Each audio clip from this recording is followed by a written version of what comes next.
आज नौकर ने मुझे दोपहर में खाना दिया। मैंने खाना खा लिया और खाना खाते ही मुझे चक्कर आने लगे। दोस्तों, मेरा नाम सपना है। आज मेरे घर में कोई नहीं था। मैं और मेरा नौकर, बस दो लोग ही घर पर थे। मेरे मम्मी पापा ड्यूटी चले गए थे।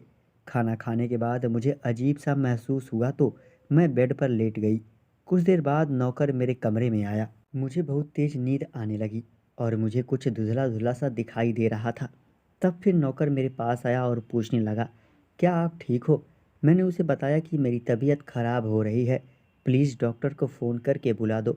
नौकर मेरे करीब आकर बेड पर बैठ गया और कहने लगा कि डॉक्टर की क्या ज़रूरत है, मैं खुद ही आपको ठीक कर दूंगा। मैं उसकी बात समझ पाती उससे पहले ही उसने अपने कपड़े उतारने शुरू कर दिए। मैं काफ़ी डर गई। मेरी आंखें बार बार बंद हो रही थी। मैं किसी तरह अपने आप को जगाए हुए थी। तभी वह मेरे पास लेट गया और मेरी टी शर्ट में अपना हाथ डालकर मेरी छाती पर फिराने लगा। मेरे दिल की धड़कन तेज हो गई थी। फिर उसने कहा, मैडम बहुत मज़ा आएगा, बस एक बार करने दो। मैं चाहते हुए भी उसे इस सब से करने से रोक नहीं पा रही थी, क्योंकि नशे की वजह से मेरे हाथ पैर भी काम नहीं कर रहे थे।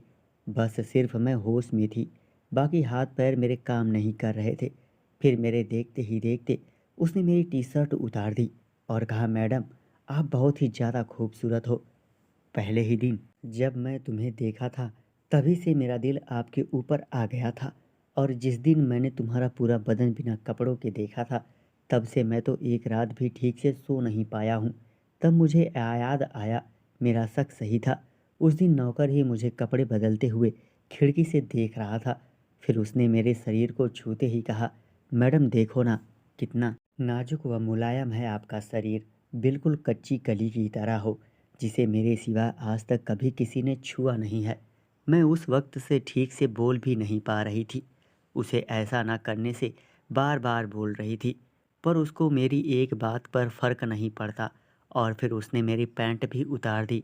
मैं पूरी नग्न उसके सामने बिना कपड़ों की पड़ी थी और वो मुझे भूखे शेर की तरह देख रहा था। फिर उसने मेरे शरीर के दोस्तों, चैनल को सब्सक्राइब करें और हिलाते रहें। Thank you.